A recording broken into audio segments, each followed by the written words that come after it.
Assalamualaikum warahmatullahi wabarakatuh. Halo anak-anakku semua, kembali lagi bersama dengan Pak Andra. Kali ini kita masuk ke materi baru, yaitu materi logaritma. Oke, yang pertama yang akan Pak Andra jelaskan adalah bentuk umum dari logaritma. Ya, oke. Jadi logaritma itu pengertiannya adalah kebalikan dari bentuk pangkat yang kemarin kita pelajari. Jadi logaritma adalah kebalikan atau inverse dari bentuk pangkat atau eksponensial yang materi awal kita pelajari. Jadi langsung saja, jika ada a pangkat n itu sama dengan x, ya, ini bentuk logaritmanya adalah logaritma x dengan bilangan pokok a atau basis a sama dengan n. Oke, aturan bacanya jelaskan ya. Aturan bacanya adalah logaritma x atau log x dengan basis a itu sama dengan n. Ini aturan bacanya. Oke, dengan keterangannya, yang pertama, a di sini adalah bilangan pokok namanya ya, atau basis. A bernama basis. Dengan keterangan lebih lanjut, a-nya itu harus positif. Lebih dari 0 artinya dia positif. Dan a ini tidak boleh 1. Ya, jadi ada pengecualian untuk a, basisnya itu tidak boleh 1. Kenapa? Karena kalau log apapun dengan basis 1 kita bingung. Jadi apa jawabannya gitu ya. Selanjutnya untuk x ya, x itu dinamakan dengan numerus atau numerus. Nah, di sini juga x-nya ya, letaknya di sini. X ini ada keterangan dia harus positif atau lebih dari 0 itu. Dan yang terakhir adalah hasil dari logaritmanya atau n-nya, ini adalah pangkatnya ya. Oke, pangkat atau bisa juga dikenal dengan hasil dari logaritma, hasil log. Nah, seperti itu. Oke, Pak Andra contohkan. Jadi jika ada, misalkan Pak Andra punya 2 pangkat 3 sama dengan 8, ini bentuk eksponensial. Ketika saya rubah menjadi bentuk logaritma, jadi logaritma 8 dengan basis 2 hasilnya sama dengan 3. Oke, ini ya pengertian dan bentuk umum dari logaritma. Selanjutnya adalah ya, sifat-sifat dari logaritma. Yang pertama, sifat dari logaritma adalah ketika ada ya di sini a log a itu sama dengan 1. Jadi ketika basis ya dengan numerus itu sama, jadi log a dengan basis a, jika sama-sama basisnya dengan numerusnya, maka hasilnya sama dengan 1. Dan juga ketika ada basis apapun, basis berapapun, logaritma 1 atau logaritma 1 dengan basis a, hasilnya akan selalu 0 ya. Jadi logaritma 1 basis berapapun hasilnya 0. Itu sifat yang pertama. Sifat yang kedua, jika ini sifat penjumlahan menjadi perkalian. Jadi jika ada logaritma x bilangan pokok a ditambah logaritma y bilangan pokok a, jadi basisnya sama-sama a ya. Basisnya di sini keterangannya harus sama, maka penjumlahan ini akan berubah jadi perkalian. Nah, jadi x kali y. Jadi a log x y atau logaritma x y dengan basis a. Jadi penjumlahan akan menjadi perkalian jika basisnya sama. Gitu. Yang kedua, pengurangan akan menjadi pembagian. Jadi jika ada log x log y dikurang ya, log x dikurangi log y, tapi basisnya sama-sama a ya, akan menjadi log X dibagi Y. Di sini akan menjadi pembagian, pengurangan akan menjadi pembagian dengan syarat basisnya sama-sama A ya. Basisnya sama. Jadi log X dengan basis A dikurangi log Y dengan basis A sama dengan log X per Y dengan basis A. Oke, selanjutnya ada bentuk perkalian yang akan di merger. Oke, merger dari perkalian yaitu sifat yang keempat. Jika ada log B dengan basis A dan log C dengan basis B, di sini numerus dan pangkatnya, numerus dan basis maksud saya, sama-sama B ya. Jika sama, ini sebenarnya bisa dicoret.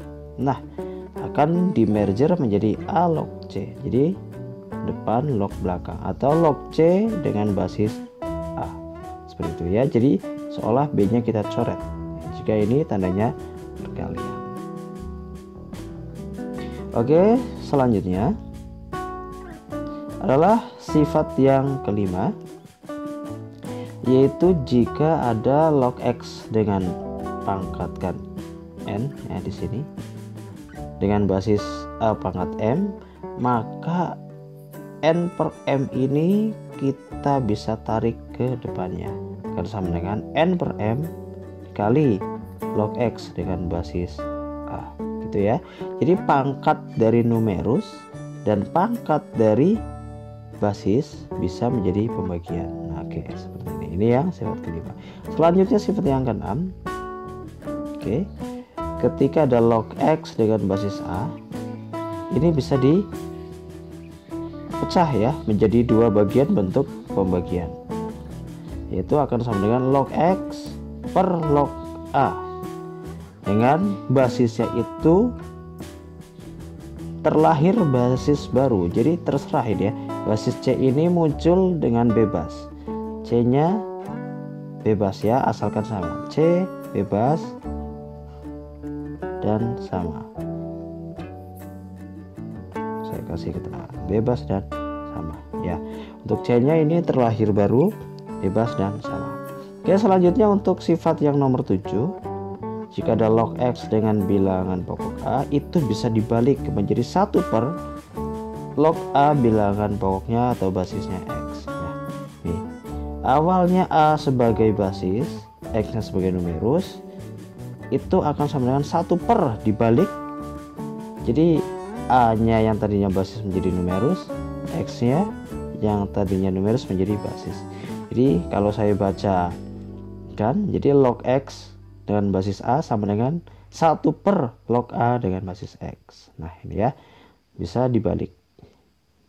Dan selanjutnya sifatnya nomor 8 adalah jika ada A kita pangkatkan log X bilangan pokok A dengan basis A, sama-sama A ini ya.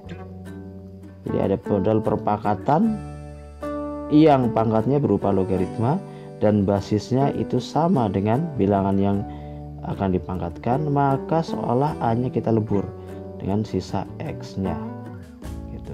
Jadi ketika ada A dipangkatkan log X dengan basis A, maka hasilnya adalah numerusnya yaitu X. Oke, itu adalah ke-8 sifat dari logaritma. Oke anak-anak, selanjutnya kita akan menyelesaikan soal tentang logaritma. Oke, contohnya di sini ada logaritma 8 bilangan pokok 2 ditambah logaritma 25 bilangan pokok 5 dan logaritma 27 bilangan pokok 3 ditambah semua ya. Oke, jadi trik dalam mengerjakan soal logaritma yang pertama adalah numerus. Oke, bagian numerus ini harus kita jadikan ke dalam basis pangkatnya. Contoh 8 kan merupakan bilangan perpangkatan ya. 8 ini adalah 2 pangkat 3 gitu. Jadi cari basis yang terkecil dan pangkatnya. Lagi 5 log 25 ini kan juga bentuk perpangkatan, yaitu 5 pangkat 2. Usahakan juga sama dengan basis yang depannya ini. Dan 27 itu adalah 3 pangkat 3. Oke, jadi bentuk logaritma ini bisa kita sederhanakan sebagai berikut. Jadi sama dengan 2 log 8 itu tadi adalah 2 pangkat 3 ditambah logaritma 25 itu kan 5 pangkat 2 ya, ditambah logaritma 27 itu tadi 3 pangkat 3. Nah, jadi jika sudah sama-sama contoh di sini sama-sama 2, kita tinggal ambil pangkatnya doang. Berarti ini akan sama dengan 3. Tambah ini kalau udah sama-sama 5, ambil pangkatnya. Nah, ditambah 2. Tambah lagi ini ambil pangkatnya, tambah 3. Oke, tinggal kita tambahkan 2 tambah 2 tambah 3. Sorry, maksud saya 3 tambah 2 tambah 3. Jadinya 5 ditambah 3, 8. Oke, mudah ya. Ya, selanjutnya ada logaritma 9 bilangan pokok 6, logaritma 8 bilangan pokok 6, dan 2 bilangan pokok 6. Nah, di sini ada penjumlahan dan pengurangan. Ingat, sifat yang pertama dan kedua, maksud saya sifat yang kedua dan ketiga, jika ada penjumlahan itu maka akan menjadi perkalian dengan syarat basisnya sama atau bilangan pokoknya sama. Begitupun pula dengan pengurangan, jika basisnya sama akan menjadi pembagian. Jadi ini akan sama dengan 6 tadi basisnya ya, logaritma 9 ya, kali karena ditambah ya, tambah berubah menjadi perkalian, berarti 9 kali 8, lalu min. Nah, pengurangan ini berubah menjadi pembagian. Min berapa? Min 2. Nah, maka akan sama dengan logaritma dengan basis 6, 9 kali 8 itu 72, lalu dibagi 2. Oke, akan sama dengan logaritma 72 dibagi 6, 36 dengan basisnya 6. Oke, akan sama dengan berapa? Logaritma 36 dengan basis 6. Kita tahu kalau 36 itu adalah 6 pangkat 2. Ya, ini juga bisa ditulis dengan logaritma 6 pangkat 2 dari dengan basis 6. Maka ya hasilnya pangkatnya ini ya kan sama dengan 2. Ini seperti itu ya, cukup mudah. Selanjutnya untuk contoh soal yang nomor 3. Oke, ini kita menggunakan sifat yang nomor 4, yaitu jika ada bentuk perkalian dengan kesamaan ini numerus dan pangkatnya dengan basisnya itu sama, numerus dan basisnya sama. Di sini ada 3 dengan 3, 5 dengan 5, itu sebenarnya bisa kita coret ya, seperti cancellation. Nah, maka seolah kita lebur menjadi tinggal depan dengan yang paling belakang. Oke, itu akan sama dengan ini tinggal logaritma yang paling belakang adalah 16 dengan basis yang paling depan yaitu 2. Jadi 2 log 16 atau logaritma 16 dengan basis 2. Berapa? Oke, 16 nya kita jadikan basis 2. 2 pangkat berapa yang hasilnya 16? Otomatis 2 logaritma 2 pangkat 4. Ya, berarti hasilnya ya pangkatnya ini. Oke, hasilnya sama dengan 4. Ya, tapi ingat itu berlaku jika sama-sama 2 di sini. Oke, selanjutnya ada pertanyaan yang nomor 4 ya.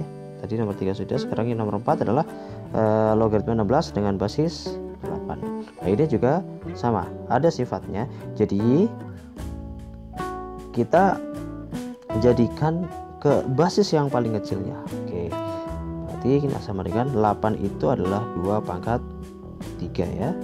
Logaritma 16 itu 2 pangkat 4. Nah, maka akan sama dengan pangkat yang belakang, jadi yang 4 ini per pangkat yang 3, jadi 4/3 kali sisanya.